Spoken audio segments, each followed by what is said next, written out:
Hola, cage fighting connoisseurs. This is KidNativeBloodyElbow.com, joined once again by the ineffable, the ineluctable, the early to rise, making loud noises in my ear, Eugene S. Robinson, author of Fight, Everything You Ever Wanted to Know About Staying in a Hotel Room in New York City, something.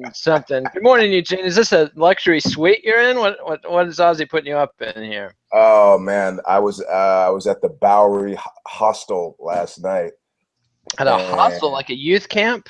at a youth camp. Do they have like an upper age limit on those places?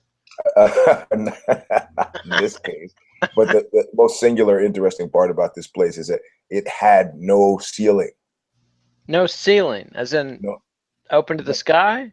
yeah, open to the sky. Whereas if you had if you had the Bowery boys, Satch and Muggsy could have looked up over the edge of the wall and watched you as you tried to sleep, listening to other people cough and groan in their beds. I see. Well, what if it rained?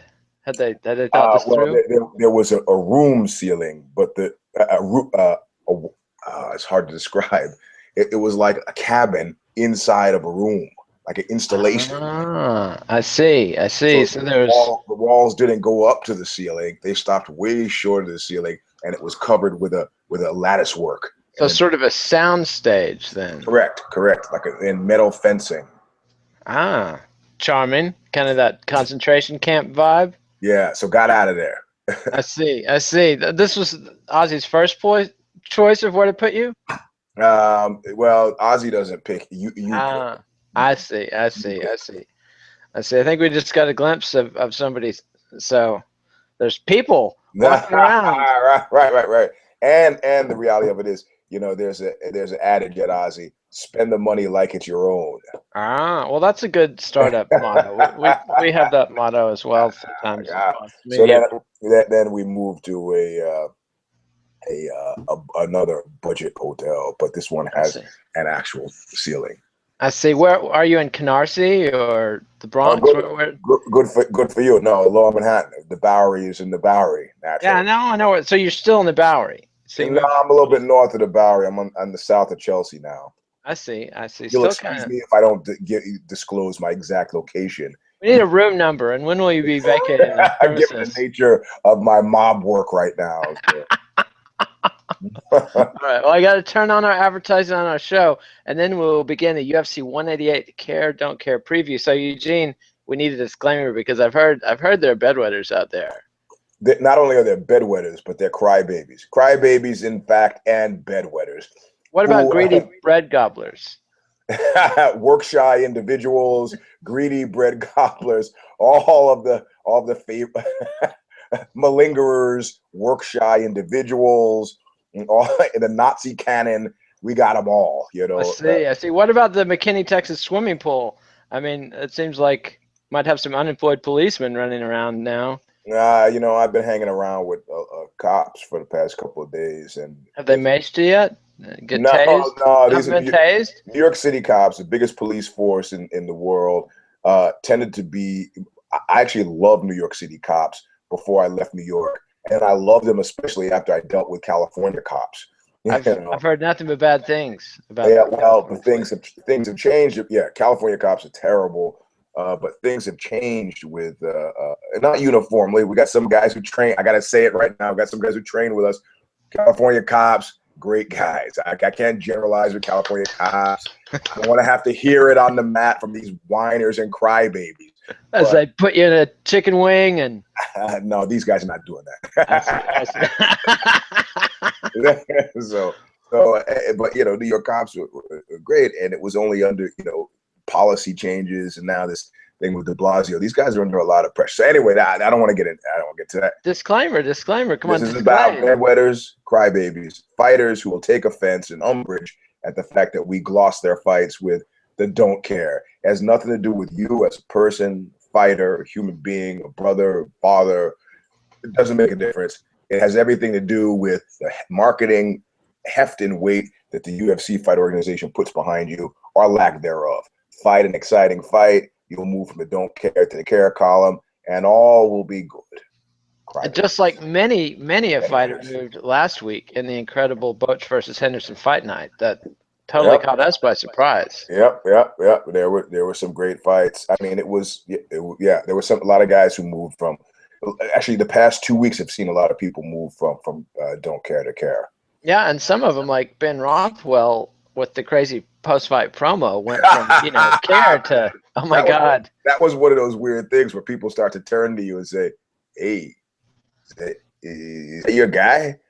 I'm like, I started thinking about Jesus. I'm gonna deny him 3 times before the cock crows. But I had to own Ben. I go, yeah, that's my guy. He's trying to up-level his, with the weird hand thing, which he got from Demetrius Johnson, this kind of weird hand thing, and then the strange talk. And you got to give him credit for it, man. Completely different when a heavyweight does it versus when a flyweight does it. That's that's a polite way of saying it. Yeah.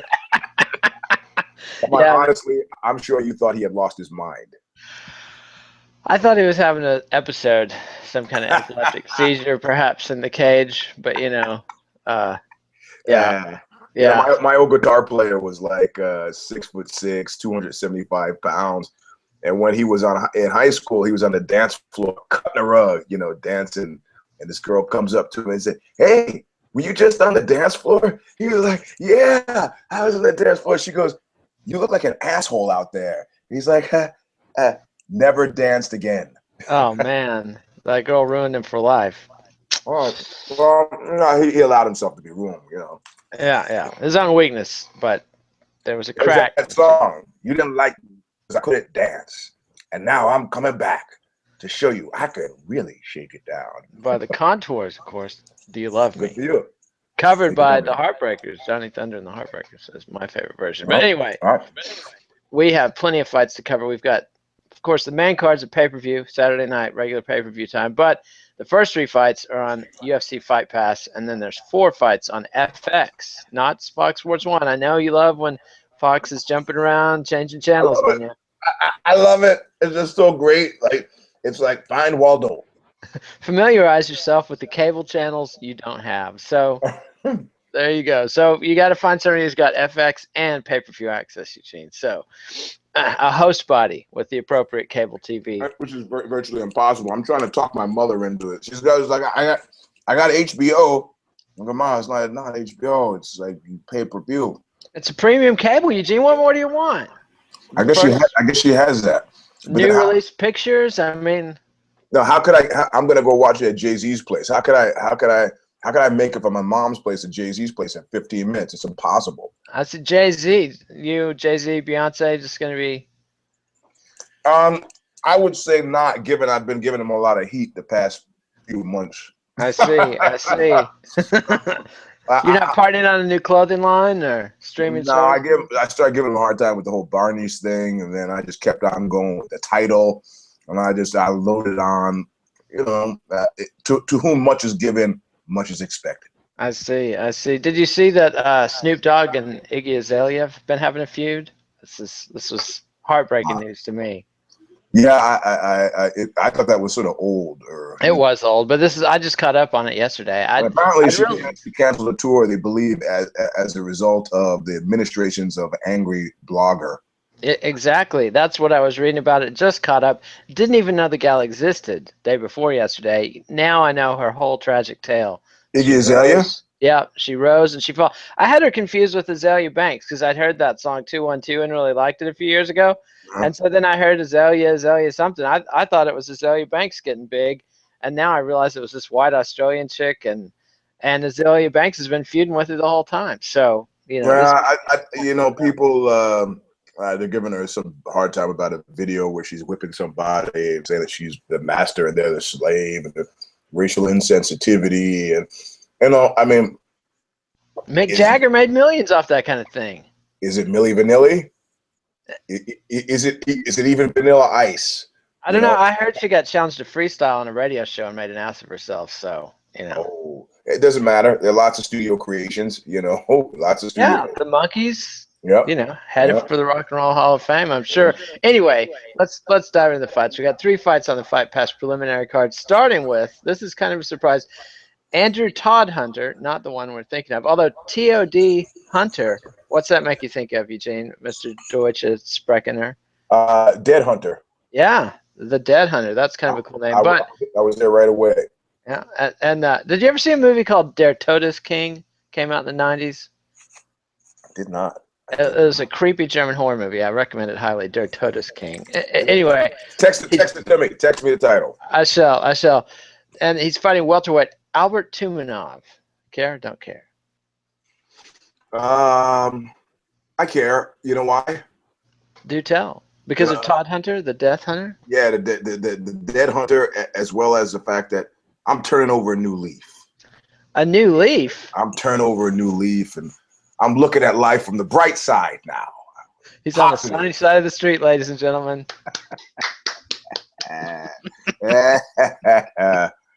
Yeah, you don't believe it either. No. I had something in my mind to watch Told Hunter, and in the same way that I had, who was the cat? I could give Bakhtiak, the guy with the shirt, the Srebrenica shirt. Mirsak Bektik? Yeah, Bektik. Well, he's hot doings. I mean, yeah, he's hot doings. But even before then, I'd been paying. For example, I'll give you an example, and I hate to be one of those guys loading on right now because I am a Chris. You don't. Yeah, I do. I'm a Chris Weidman fan, but I find a newly anointed, a relatively recent. In the last year, yeah. So okay. I would say the guys who, I don't know, man, the undefeated record cats. Sometimes I'm not buying it. I scrutinize those records with great care and focus. He's legitimately beat those guys, especially if it's a knockout or a TKO or submission. These are legitimate wins, but I'm looking at quality and caliber. And sometimes, guys 8-0 is like, man, sure, 8-0. How many soccer moms on the Explode Fighting Series have you been slapping around? Did you see that fight where the soccer mom got into the cage with the pro female fighter? And yes, exactly. Yeah. Exactly. Hilarity ensued. It was. You say soccer mom, and I think of something else. So you caught me kind of a bad. I see. What is there some movie series or something I need to? It's some everyone. Yeah. So anyway, yeah, I'm sort of interested in Todd Hunter, and we'll see what happens. I mean, it's very care is what I'm saying. I see, and not for Tumanov though. No, and I don't care. How about this? I care in principle, but I don't care enough to be a winner. I don't care enough. I see. So, but here's one I know you're going to care about: featherweights Gabriel Benitez and Clay Collard. Oh yeah. Collard Greens. Yeah. Greens. He's not going for it, but I'm going to keep pushing. Like why is Yancy Medeiros, who will soon be unemployed, why is Yancy Medeiros not fancy Yancy? Come on. Well, maybe that's why. Maybe if he had just accepted the fancy Yancy thing, then when the crowd started chanting fancy Yancy last Saturday, he would have responded and turned it around. But as it was, fancy Yancy chants fell on deaf ears. But anyway, so we care. Well, Eugene care. I'm still not sold on Clay Collard at this point. I think there's you're crazy. He reminds me of Al. That's irrelevant. Al Iaquinta.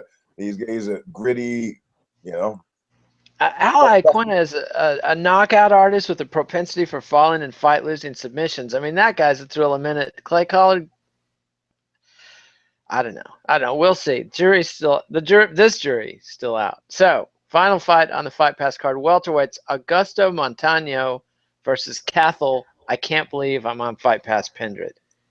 I care about this fight, and mostly because Cathal's been flapping his gums about he's angry about something, and he's been dissing Joe Rogan. Yeah, I didn't even have the patience to read it. It's like, I got you. You pay attention to me. Look, I've taken my pants off. All right. I just couldn't do it. I figured I would ask you why he's dissing Joe Rogan. Isn't that your shtick? Isn't that your musical career in one sentence right there? Pay attention to me. I don't know what you're talking about. See, Oxbow no longer discusses Eugene taking his clothes off on stage. The new critically acclaimed Oxbow. Nothing about confrontational, nothing about stage nudity. I don't know what you're talking about. I see. I love this new professional attitude, Eugene. It's going to move units. It's going to move units. I have a feeling. It's a long way to the top if you want to rock and roll. Indeed. I don't recall Bon Scott. Was he big on stripping down to his skivvies, or? I don't know what you mean. I don't even know who Bon Scott is or ACDC or anybody like that. In fact, I don't know anything about music. In actual fact, I don't know what it is. It's all a brand new day to Eugene. Every day, brand new day, a blank slate. All right, so now we're you know how much professional trouble Oxbow has caused me. I've heard. Post the age of Google, man. It's killer. It's killer. I would think so. In fact, I've always wondered how you'd been getting away with having a day job and having Oxbow on the side, and now I hear there are consequences. Yeah, I start changing my name slightly. You know. Using the S, not using the S. You know, hiding in plain sight because of the journalist and so on. But it doesn't take too much. You go to Google Images, you type in the name, one of the other guys is coming up. You know. Somebody's probably wearing underwear. Yeah. Hopefully. You're not helping, my friend. You're not helping my career prospect, right? Well, you know. You're like the angry girlfriend standing behind a guy. He's got weed in the trunk. Or like Nancy getting herself killed by a mysterious drifter and framing Sid Vicious. Yeah, right. That's right. Actually, about 4 blocks from where I am right now.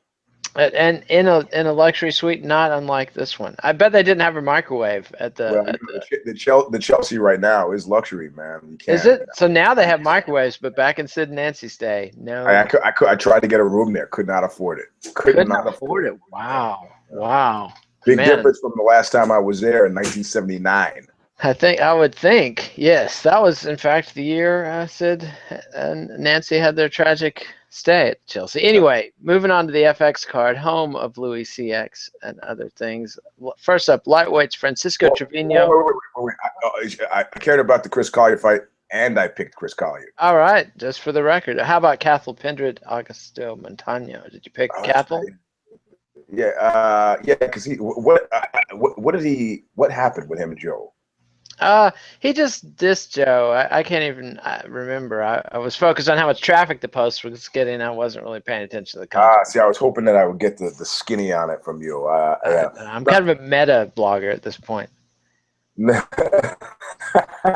I'm not going to pick him just because he's flapping his gums, but I do care. I see. Well, fair enough. All right, so now we are back onto the home of Louis CX. Preliminary card, FX channel, CK. Francisco Louis CK. God damn it! I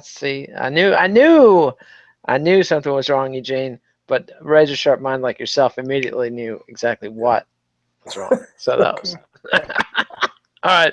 Francisco Trevino versus Johnny Case. I don't care. I don't either. I don't know why this is on the. I mean, we've got 3 fights we care about on Fight Pass, and then bantamweight Alejandro Perez and Patrick Williams. I don't care. Again, more don't cares. Now we've got lightweight Efren Escudero versus Drew Dober. Yes, I care. Because? One, because I have great fun with Drew Dober's name, but then, and 2, I mean, Efren Escudero, I mean, I don't know. Once bitten, twice shy, kind of like Great White. Yeah. I mean, there's that element, the gift element there, but I'm feeling something else from this guy. When I'm seeing this whole kind of, I don't know. He's one of these guys. Like when people talked about it, they talked about seeing, for example, Cro Cop's face toward the end of his first portion of his career in the UFC when he was walking in and like fighting Frank Mir, for example. Yeah, and some guy was saying, I don't ever want to see that face again. You know, like the right stuff. You guys go in, you all look different. You come out, you all look the same, scared. So Escudero is got. I'm just getting the sense, and I have nothing to back this up, that there's this kind of roiling emotionalism in the background that is very possibly gonna cause his career to go one way or the other, you know. So I find myself watching him fight for completely non-fight based reasons. I see frothing at the mouth with enthusiasm for this bout. You got it. That's how much we care about this one. I'm not sure how much you guys can see. I could have just played that off like I'm scratching my chin instead of drooling on myself. So. Yeah, it was invisible. For a second, I thought you were about to say, "I'm yanking my crank right here. I got no pants on," and never mind. That was just terrible. A joke? Oh, it was. Oh yeah, that's a joke. It's not what I was doing in actual fact at all. You know? I see. Good to know. All right, so now we move on to Flyweights. Chico Camus, never know how to say this guy's name, versus Camus, but that's not how they say it. Versus, you might as well get in a habit so that when it comes to the French author, you don't make an ass of yourself. Exactly, the myth of Better Sisyphus, the plague. So for mispronouncing a fighter's name versus a famous author's name. I believe a Nobel Prize winning author. I could be wrong. I could be. Yeah, I don't know. Maybe I'm wrong. I don't know. Henry Cejudo, former Olympian gold medalist. So we care. Big care. And do we have a pick? I'm going to pick Cejudo, man. And is he going to make weight? Yeah. He should make weight. I like to call him Henry Cejudo because I'm not going with that soft J sound. And his come up was fantastic, man. I don't know if you saw his first couple of MMA bouts, but they were terrible, really terrible, you know. Yes, they were. And then his last fight, I was like, oh my God, dude, actually went to the gym and figured some stuff out. It was nice. I feel like the UFC's little brand of tough love of making him move to bantamweight the first time he missed weight was just what he needed, because that was sort of a news flash. You're not going to get to coast on your gold medal having ways here. Henry. Right. So and he seemed to come out with the fury. So yeah, it's not looking good for Chico if the real Henry shows up. No, well, I don't have anything to support an idea that there's an alternate Henry outside of, well, when he was early, he sucked. But since he stopped sucking, he's not sucked. So yeah, when he trains, the guy's a monster. So yeah. Anyway, so we're both picking Henry. Is that what we're saying? Yes. Okay. I thought maybe you'd want to make it interesting. Nah, not for Camus. Where's the bravery? Sure, brave enough to stay in some Chelsea flop house, but not brave enough to pick Chico Camus. Yeah. All right, so now we'll get to the pay-per-view card. And I'm going, the first two fights on this, I'm just like, okay, women's strawweight, Tisha Torres versus Angela Hill. Yeah, I'm sorry. I'm a booster, but I don't care. Yeah, is this an $11 fight to you? That's the minimum. That's what you're paying for each of these fights. Is this an $11 fight? No, it's not for me. No, me neither. All right, and next we've got featherweights, Yair Rodriguez versus Charles Rosa. Again, I don't care either. I didn't realize this man don't cares. I actually thought it was stacked with cares. It's funny. No, this is what they do. They spread the care kind of thick at the top. You get a lot of care at the top. And then there's a big drop off here, and there's it's like, when you make a peanut butter and jelly sandwich, are you heavy on the jelly or heavy on the peanut butter?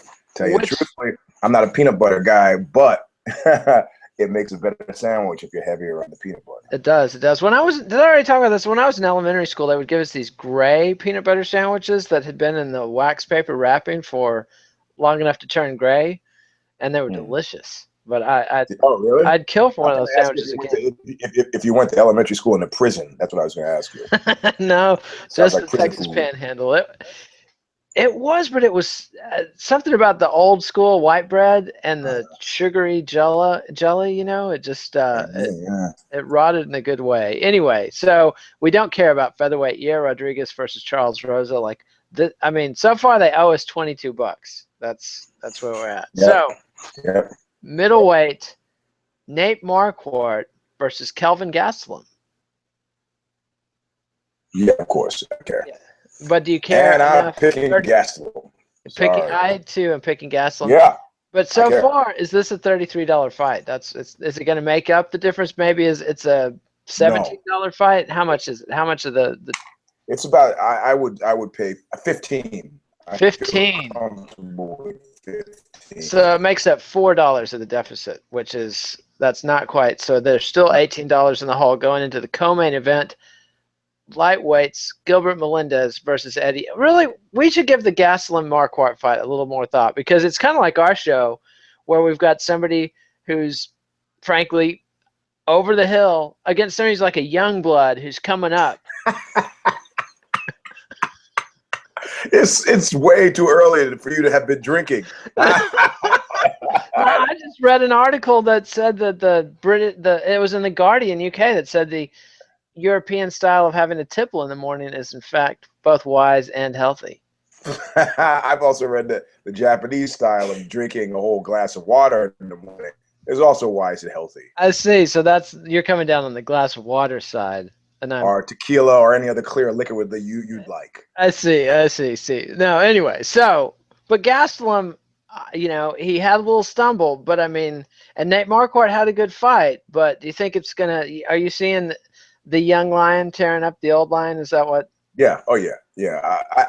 Marquardt has not been the same since Marquardt's not been the same. I mean, the crying, the bust for the performance enhancing, the tearful. I mean, it's just, I don't know. Yeah. Save the drama for your mama fight. Under the new about to be imposed UFC performance enhancing drug rules, I believe Marquardt would still be serving suspensions for his various and sundry drug test failures, despite the tearful apology. I was mystified that he was upset as he was, because he was as surprised as anybody else. Who knew? Who knew I was using performance-enhancing drugs? I mean, nobody is more shocked and disappointed than I was shocked when Milli Vanilli took it seriously enough to kill themselves. Second Milli Vanilli referenced in the show, by the way. So you've been listening to the old jams? Is that it? Got out some cassette tapes? No, it's just like, I mean, why wouldn't your attitude have been, sir, you got me? What, the record label doesn't call you anymore and you're sad? Your celebrity, you can't hang out with your celebrity friends anymore and you're sad. I think that's what happened. I think Milli Vanilli is a classic case of not knowing your role in the scam. Like, those guys bought their own hype. And for guys who knew they hadn't even performed on the record, that's just, mystifying. Yeah. It's like, wow. So I've completely lost my train of thought. Gastelum Marquardt. Yes, that's right. So I would be, in my metaphor, I would be the young, hungry, rising talent here in this scenario, and you perhaps would be the serial PED user that's on his way down and out. Hey, what is that white stuff on your chin there? Oh, it's dyed. All the young girls. I was at the swimming pool yesterday. And we were trying to guess which of the ladies. Okay, you should just stop. All the young girls at the swimming pool, that's not going to get better. I was talking to my wife about which of the young ladies at the pool had dyed their hair gray and which were prematurely gray. Because I don't know if you've heard, but that's the hot trend. That doesn't sound at all believable. Yeah, from top to bottom. I was at the pool with my wife, watching the young girls. Not even young. I mean, these were women who were old enough that you could say, "Is she gray-haired already?" Okay. I mean, these are women in their 40s. So So now you're going down the MILF lane with your wife at the pool. It's not getting better. You maybe haven't heard, but the latest thing with these chicks, like Iggy Azalea, like I've told you about, like I just hipped you to. Actually, she hasn't done it. But girls in that age. Hey, Daddy-O, hit me to it. All right. Sing along with Mitch, Eugene. Right. That's a reference nobody in our demo is going to get. But anyway, so have you heard, like, girls are dyeing their hair gray? I heard that about a year and a half ago. The New York Times did a piece about how that was the new trend. And so it's still apparently the new trend, and now we're seeing it at the swimming pools in Austin. Enough so we can argue about who's. I'd like to think I had something to do with that. I think you started with your little.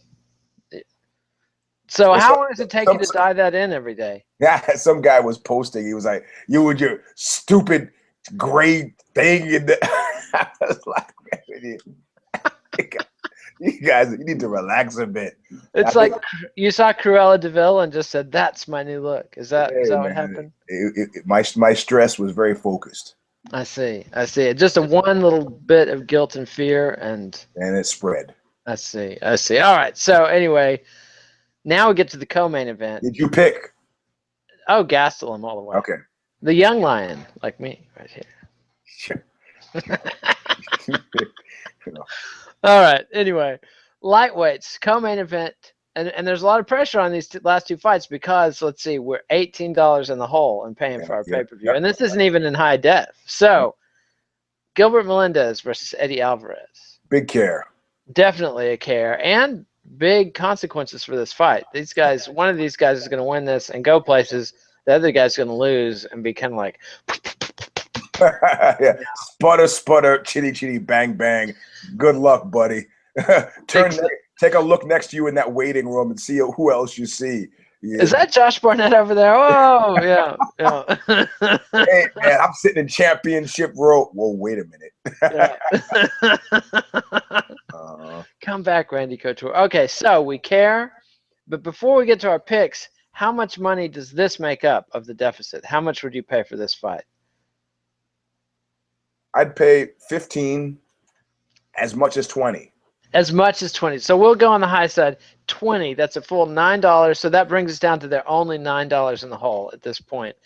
And now the tough part, the pick. And you're gonna have to go first, Eugene. We've had enough. It's not tough at all. It's not tough at all. I'm gonna pick Gil.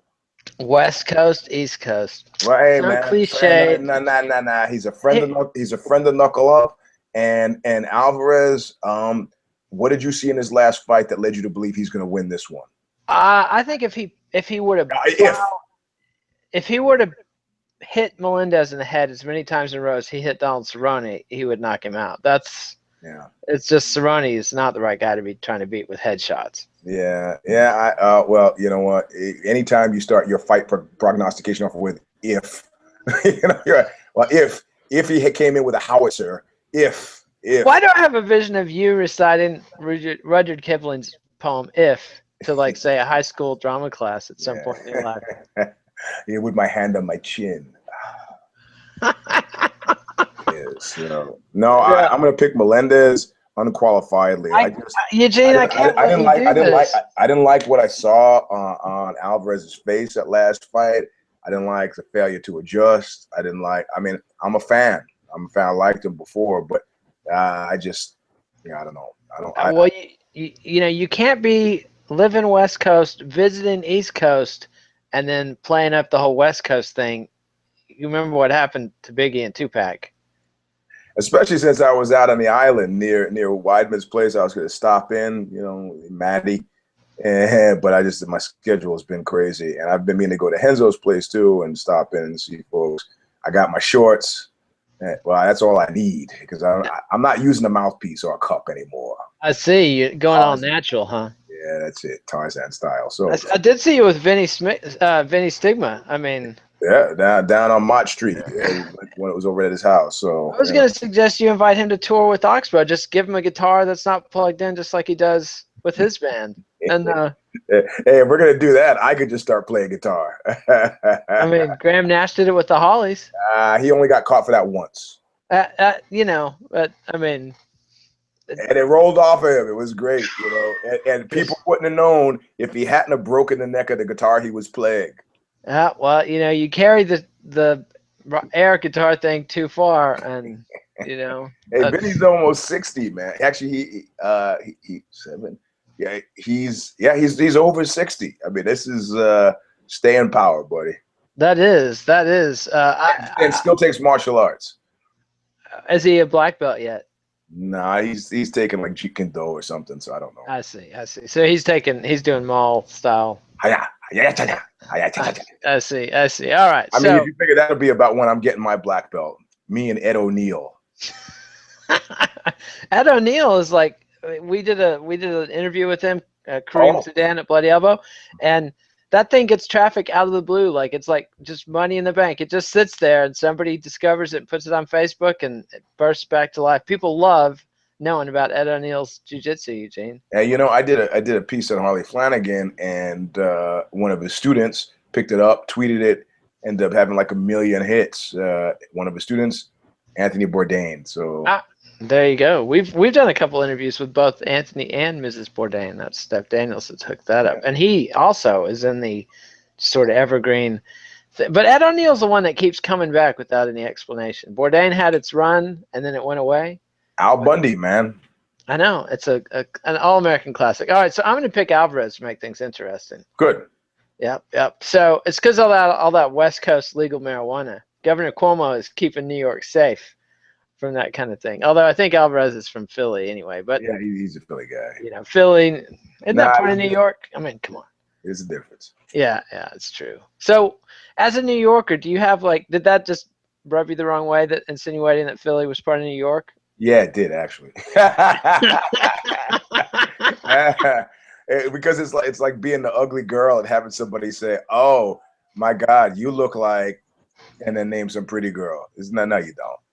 So you're thinking of Philly as the pretty girl in this story? No, the other way. I see. Because I've been to Philly, and the women are not pretty. I didn't say that. I did. You said that.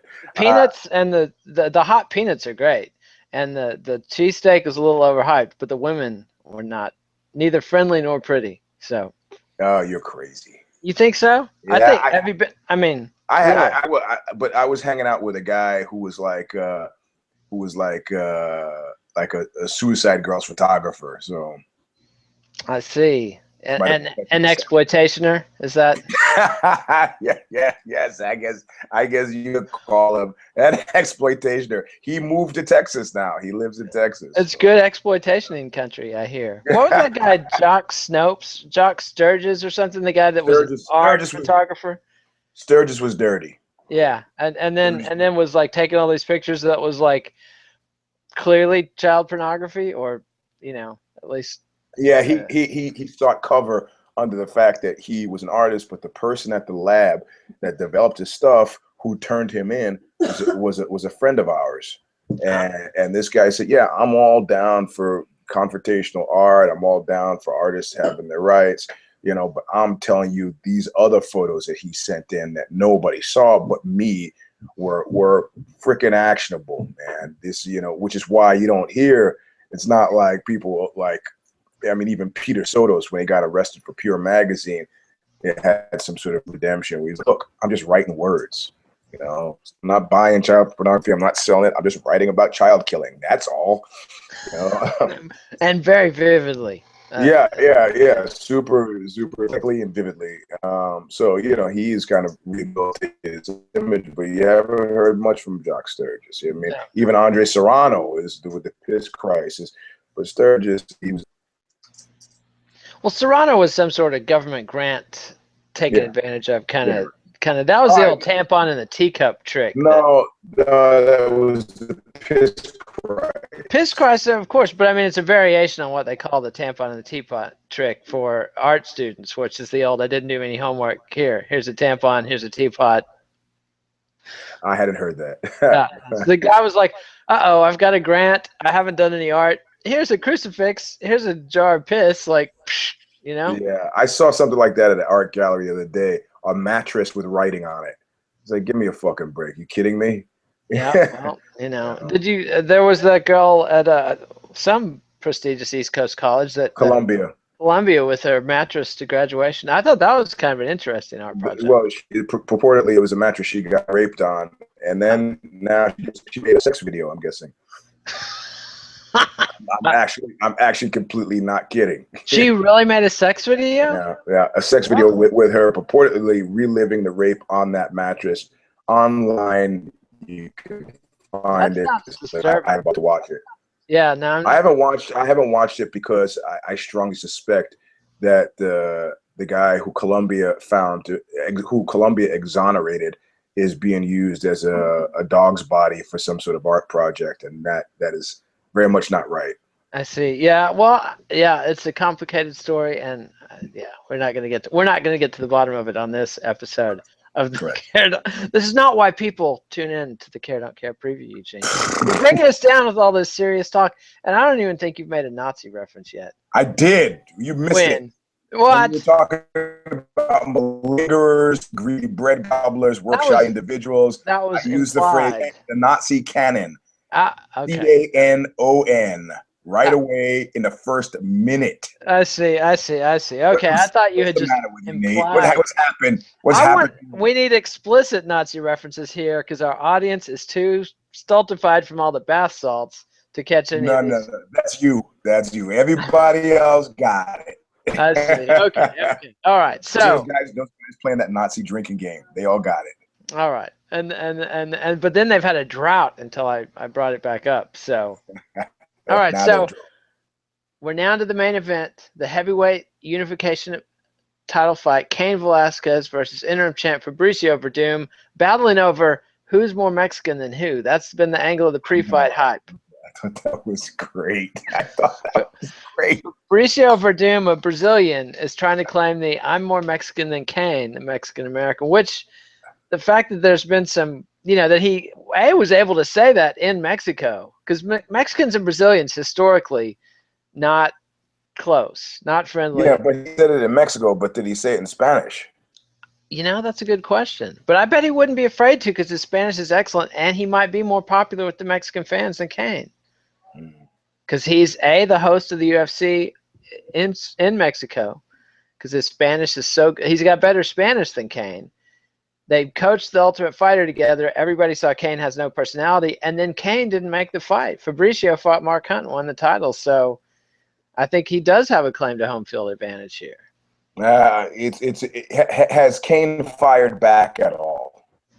Cain doesn't engage in that sort of gum flappery. Engage. So, you know why? Why? Because he's supposed to be beating his head into sawdust. Did you hear Javier Mendez, though, said Werdum had absolutely zero chance of winning this fight? Javier's a smart guy, man. He's a smart guy. But you know what? What makes me nervous is that Werdum has got a really high fight IQ, man. He's crafty as all fuck. I mean, I saw him. I was there that night where he tapped Fedor. I was surrounded by crying Russians. It was I wasn't cage side because I couldn't swing it. I actually paid for a ticket. Yeah. Oh, what a fan. A true fan, ladies and gentlemen. Yeah. Paid for a ticket. Yeah, but So you jinxed Fedor. That's what you're saying? How many times did you see Fedor fight in person? I think twice. Oh, okay. And he won one of those? He won one of those, yeah. Okay. I think the one was where he knocked out Arlovsky, the spinning Arlovsky was in the air and he knocked him out. So by the time he hit the ground, he was unconscious. That was great. That was magical. Okay, so I nearly had a case that you were the one who jinxed Fedor. Nah, yeah, you might, but that's not what happened. So, I see. All right, so how much of the deficit does this fight make up for? How much would you pay for this fight? I would pay the rest. So not an extra $9, no problem. This is a $20 fight. This fight is huge. It's huge. Yeah, it's a $30. I'd pay $30 for this fight. Okay. In fact, let's start a petition campaign to the UFC. Raise your prices. That's how good these fights are. Don't do that. Because all of a sudden you're not going to get on board with this. The bald one who has never paid attention to the show at all. You say raise your price. He's like, what? Hey, that's a good idea. It's like that scene. Suddenly, I'm the voice of the fans. I'm no longer this non-journalist, greedy bread gobbler. He's always, Exactly. It's like that great scene from Blue Velvet where he says, hey, neighbor, you want to go for a ride? He's like, no. What does that mean? He goes, I don't want to. You don't want to what? He goes, go for a ride. Good idea. Pabst Blue Ribbon. Yeah, yes. Right. I like the part where he calls her mommy, and I found that to be, that was the most disturbing. Or the part where David Lynch made his then wife parade around naked and crying in the suburban street for apparently hours. Yeah. I wish I hadn't seen that part. Yeah, that was disturbing. And then I didn't care because it was disturbing. I just did not find her body pleasing. Well, that was the other thing. He put her in an unflattering light, and I mean that was like triple whammy. Yeah, it was good though. It was exactly what the scene needed. I thought it was really perfectly placed. It was a good scene, but and I don't think it was gratuitous at all. I just No, it was earned, but pretty brutal. All right. So you're saying that Werdum has no chance, and yet then you immediately wavered and started talking about his fight IQ. No, it makes me you know, how many times are you going to pick against a guy? I picked against him with Fedor. I picked against him against Mark Hunt. You know, but We were all caught up in excitement and love for Mark Hunt at that one. You know, I mean, I forgive myself for that one. You know, I don't know. It's just, I can't. If I were to pick Werdum, it would be like taking credit for somebody hitting a Hail Mary. I don't know. I see. So unlike Javier Mendez, Cain Velasquez coach, who says there's 0 chance, you're saying there's what, a 10% chance?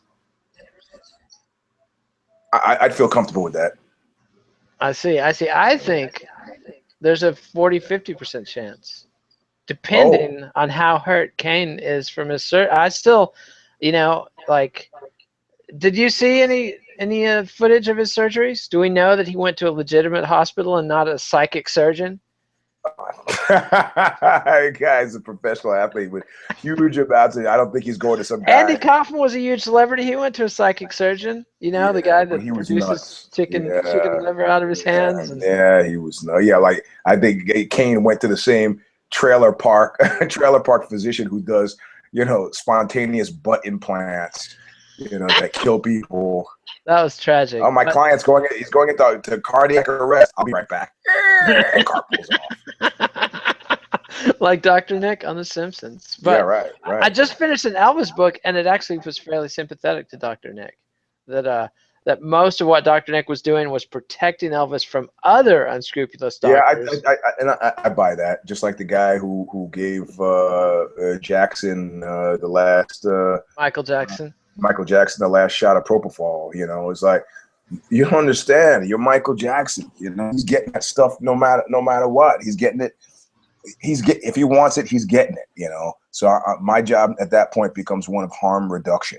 Yes, dosage management. At one point, Dr. Nick thought he had cleared out all the other bad doctors from Elvis's retinue, and Elvis still turned up like swollen, like he had a heart attack. Like he's got, you know, just body fluid everywhere, and he's supposed to be playing a show, and they're trying to narrow it down, where did the drugs come from, and they're like, the only thing I can think of is this acupuncture Elvis has been getting. And then they look at his body, and he's like got all these like needle marks all over him that are not acupuncture needle marks, and they're like, the guy was giving him Demerol injections and calling it acupuncture.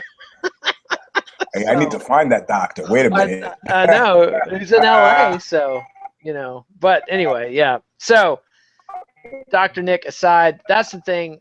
He's had rotator cuff surgery. Big fan of acupuncture. I didn't realize it came with a Demerol injection. And not just one Demerol injection. Apparently, he was getting multiple doses of the Demerol every time out. Man, I mean, yeah. The thing, I need to read a big Michael Jackson biography because I was. No, you don't. You don't think so? You don't think I can handle it? You don't think I can handle the truth? Yeah, it's just depressing. Well, so was the Elvis thing, and yet I enjoyed it very much. Okay, you're a sadist. Okay, I forgot. I'm not a sadist. I went into it's split into 2 halves. It's Peter Guralnick's series. Yep. And Last Train in Memphis: The Rise of Elvis Presley was a great read. And then I was like going, oh my God, there's nothing but bad things coming up in Volume 2. And yet the comeback was so exciting. I actually teared up when the Colonel and Elvis hugged backstage after the Vegas comeback. So Colonel, who is not a Southerner, not even an American. No, that's why Elvis couldn't tour Europe, because he had a secret Dutchman managing him without a green card. Anyway, the parallels between Elvis and Michael Jackson were staggering. Yeah. Except that Elvis didn't molest young boys. No, but he did like to watch young women wrestle around in their underwear. Legal age women. But but actually Elvis's kink was even weirder. Did you know he didn't sleep with Priscilla for years? He didn't sleep with her until they married, even though they lived together for years. And it was all high school. He was reliving all the high school hand jobs he didn't get. Like, that was Elvis's kink, was getting to third base. Seriously. Like, man, okay, I don't need this. It's too early. And I say it's too early because I've met and spent an evening with Priscilla Presley. I need to know more about this. I see. Well, you should ask her that she was. Elvis had one of the first VHS video cameras ever made available to the public. Okay, all right. This nice old lady who was sitting at my table at the at Kenny Wynn's wedding in Vegas. I see. Well, you should have asked her. Hey, I heard that they gave you. They gave you the on video. I don't want to think about that. He just said, Miss Priscilla, like, is it true that you got all the VHS tapes and Polaroids back from the Elvis estate when he passed away? And then you said, do you still have them?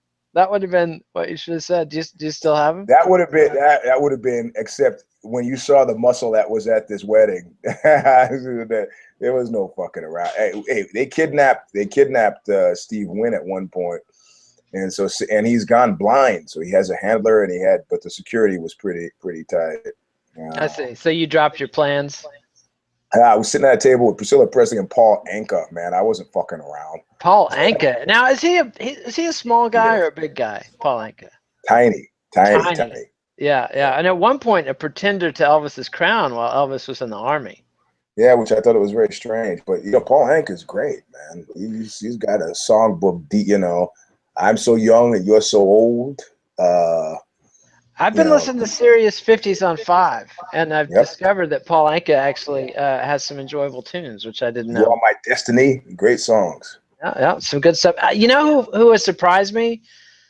Pat Boone is actually not as bad as I've been led to believe. Although his version of Long Tall Sally is an absolute, should be a life in prison disgrace. But but he had some other songs that are almost swinging, and he had a nice baritone. And every time I saw Pat Boone when I was growing up, he was smiling. So what do I know? Yeah, he should have paid some of that money to Little Richard, but Well, what are you gonna do? All right, so you're picking Velasquez with a tiny 10% out. So see, once again, you're double dipping. You're buttering both sides of the bread. If you're gonna push it, I'd get rid of that 10%. I see. So you're with Javier Mendez. There's no chance. I don't think so. I see. But I was there that night. Kane got knocked out by Dos Santos the first time. So that was another one where he came in hurt, and that's what I'm saying. If he comes in hurt. Man, I don't think he's taking this fight if he's not hurt. There was no reason for him to rush this fight. He's already, they've already split the championship. So whatever. Not going to make Werdum any more interim champ So I think, and he said, when I listen to Javier, I do well. When I don't, I don't. So we're talking about Javier's fight IQ against Team Werdum. That's really what we're talking about, And when I think about a healthy Cain Velasquez tearing into Fabricio Werdum, it's not a pretty picture. It reminds me of that girl that was at the African lion viewing camp in South Africa recently who rolled her window down to take some pictures and didn't see the other lion sneaking up by her car. What happened to her? She was dragged out and killed and eaten. In front of all the tourists. Thank you. You gave that right to the end, because anytime I get depressed, I just go to animal attack videos, and so just even hearing that story has buoyed my spirits. The animals won this one. So apparently she had devoted her life to animal rescue and was like even better. The story's getting better and better. She's a totally good citizen, animal welfare all the way, and. Fucked up. Realize that the lions are not your friends, no matter how many hours you devote to their cause. Lions, man. Yeah. Look, I'm gonna go over there and pet that hippo. Hippos are vegetarians. How dangerous can they be, right? Pet the hippo. Yeah. Don't never pet the hippo. That's the moral of the story. So, do we have anything else to say? Do we have anything else? Do we have anything else to say about this card, or Nazis, or Karen, not Karen, young lions, old lions? Or like my Instagram friends have heard me say on several occasions, don't fuck with Mr. Zero. Don't fuck with Mr. Zero. I see. No, don't do it. Don't take the picture of the lion. Don't pet the hippo. Don't go feed the bear a Twinkie. do not do these things. Don't raise a tiger in your apartment and alligator. And alligator, that guy too. Not too well. I guess he was up in the Bronx. But anyway, I got nothing else. I actually got to go. All right. So, adios, MMA aficionados. But first, give us a like on YouTube. Subscribe to MMANation.com on YouTube. Follow us on Twitter at Eugene S. Robinson, at Kid Nate. Read me on BloodyElbow.com. Read Eugene on Aussie.com, sometimes on Vice's Fightland. And order his book, Fight, Everything You Ever Want to Know About Getting Your Ass Kicked, but something ass kicked for asking on Amazon. Eugene S. Robinson and Fight. Yeah, that'll get you there. And so thanks, Eugene. Safe travels back to the West Coast. And adios, MMA aficionados. We'll see you next time. All right, man. Later. Bye. See ya.